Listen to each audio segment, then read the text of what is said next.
Good morning, everybody, or afternoon or evening, whenever you're watching.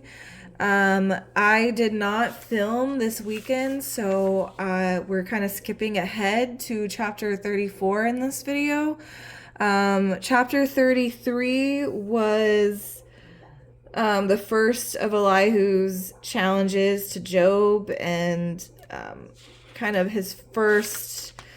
The chapter 32 was kind of him introducing himself, like, hey, I'm about to speak, saying that he's been waiting to speak because he's the youngest. And then chapter 33 was him confronting Job.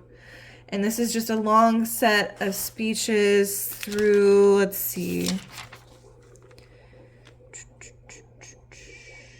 Yeah, through chapter 37 is when Elihu finally wraps it up. But these are just going to be him talking to Job, and Job doesn't even get a chance to respond to Elihu before God jumps in.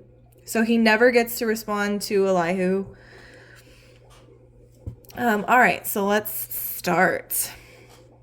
Chapter 34. Then Elihu continued, saying, "Hear my words, you wise ones, and listen to me, you knowledgeable ones. Doesn't the ear test words as the plates or as the palate tastes food? Let us judge for ourselves what is right. Let us decide together what is good. For Job has declared, I am righteous, yet God has deprived me of justice. Would I lie about my case? My wound is incurable, though I am without transgression."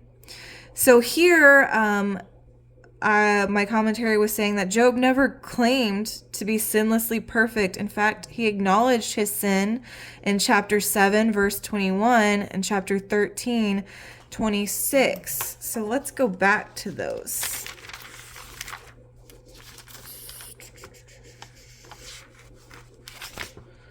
Let's see.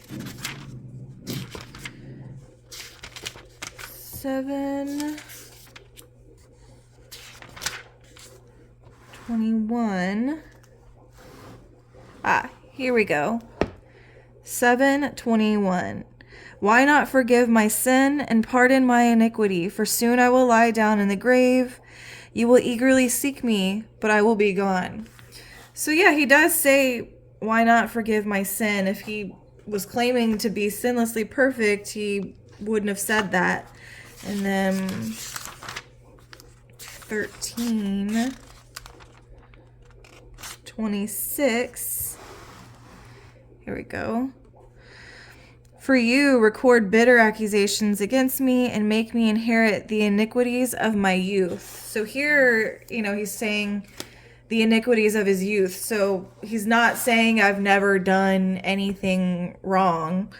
So my commentary was saying here that Elihu quoted Job directly for 5 through 9, then responded to his complaints, but at times he misinterpreted Job's remarks, and at other times he put the words of the accusers in Job's mouth. So he put the words of his friends in Job's mouth. Let's go on. What man is like Job?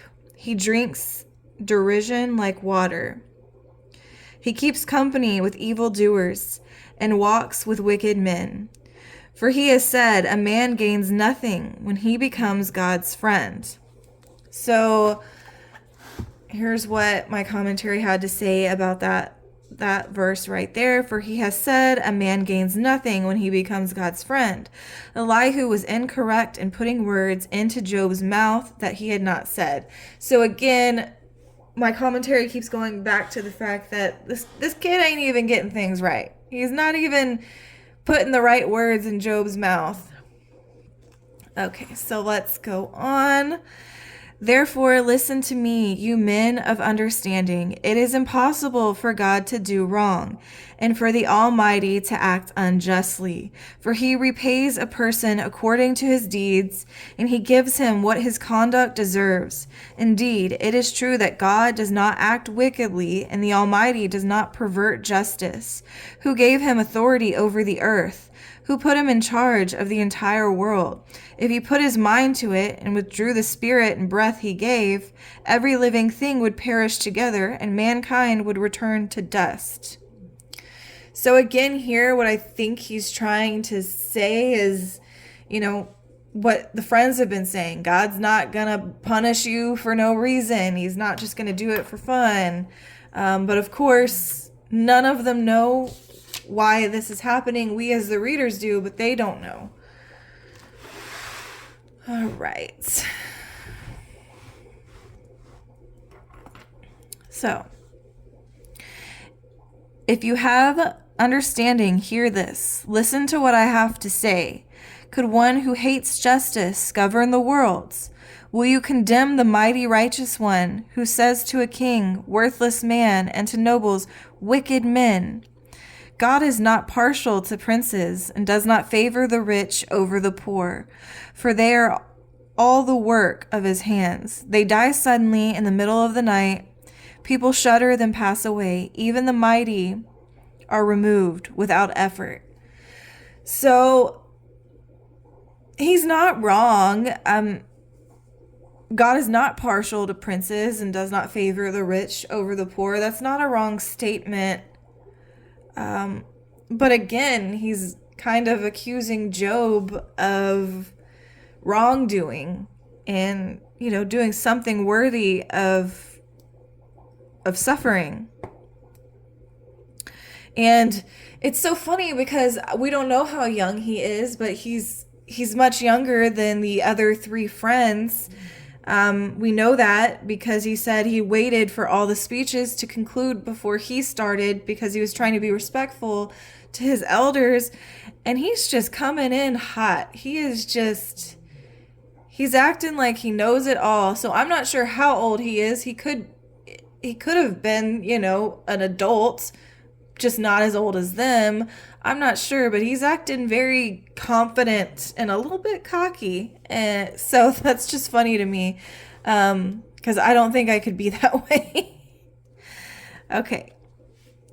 For his eyes watch over a man's ways, and he observes all his steps. There is no darkness, no deep darkness where evildoers can hide. God does not need to examine a person further, that one should approach him in court. So my commentary was saying the point Elihu was making is that God did not need to go through all the trappings of court to get to the sentence. God knows their works.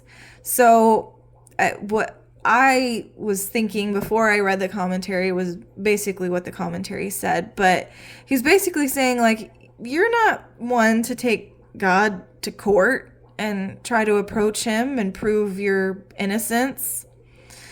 Okay, moving on. Verse 24. He shatters the mighty without an investigation and sets others in their place. Therefore, he recognizes their deeds and overthrows them by night, and they are crushed in view of the public. He strikes them for their wickedness because they turned aside from following him and did not understand any of his ways, but caused the poor to cry out to him, and he heard the outcry of the needy. But when God is silent, who can declare him guilty? When he hides his face, who can see him? Yet he watches over both individuals and nations, so that godless men should not rule or ensnare people. Okay. Suppose someone says to God, I have endured my punishment. I will no longer act wickedly. Teach me what I cannot see. If I have done wrong, I won't do it again. Should God repay you on your terms when you have rejected his? You must choose, not I. So declare what you know. So this whole section here, 31 through 33, my commentary was saying God will not be regulated in his dealings by what people might think. He does not consult with men. If he chooses to chasten, he will decide when it's enough. So what Elihu is saying here is you can't go to God and say, teach me what I cannot see. I won't do wrong again. Elihu's saying that he's going to choose when he's done giving you your lesson, is what I think he's saying. Let's go on. Reasonable men will say to me, along with the wise men who hear me, Job speaks without knowledge. His words are without insight. If only Job were tested to the limit, because his answers are like those of wicked men. For he adds rebellion to his sin. He scornfully claps in our presence, while multiplying his words against God. So, again, going to what my commentary said, Elihu felt Job needed more chastening because of how he answered his friends. He continued to defend his innocence and speak to God. So I think what Elihu here is saying, you keep talking, you keep defending yourself, and you keep speaking to God, and you're just adding rebellion to your sin. And Elihu just doesn't know what Job's going through. Truthfully, we've gone over all of the ways in which Job is suffering. Elihu doesn't understand that. He's just like the friends. At the beginning of Elihu's speeches, he came out being annoyed by the friends and angry at them because they weren't arguing in the right way, but he's kind of saying just the same things they have said. So, yeah, that is chapter 34. I didn't have a whole lot highlighted, just a couple things.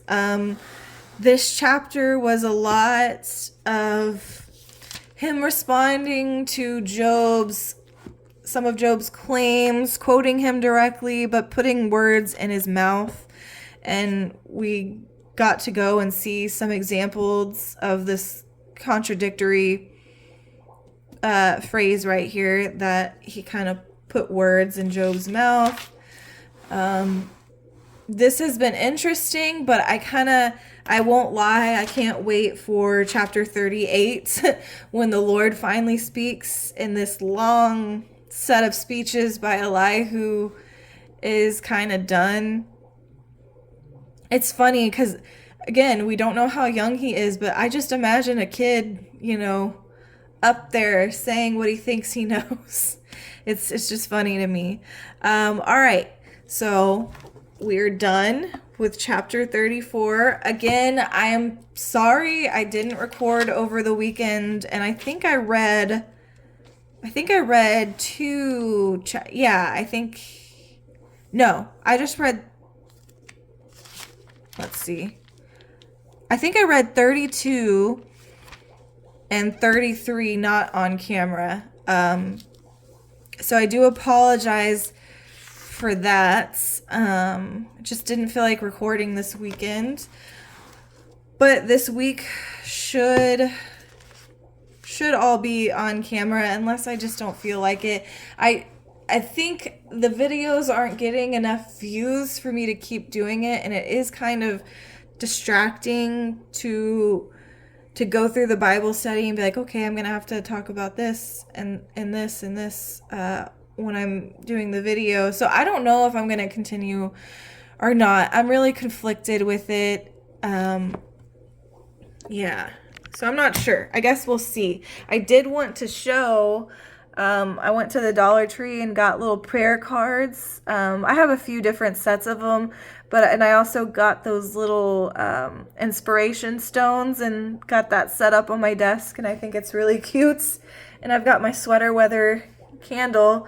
I'm in Texas, so we're getting some super cold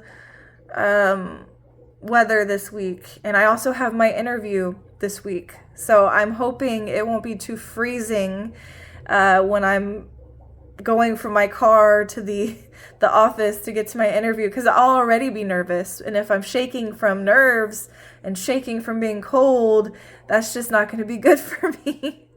But okay, everybody, thanks for watching, and if you want me to keep making videos this week, please let me know.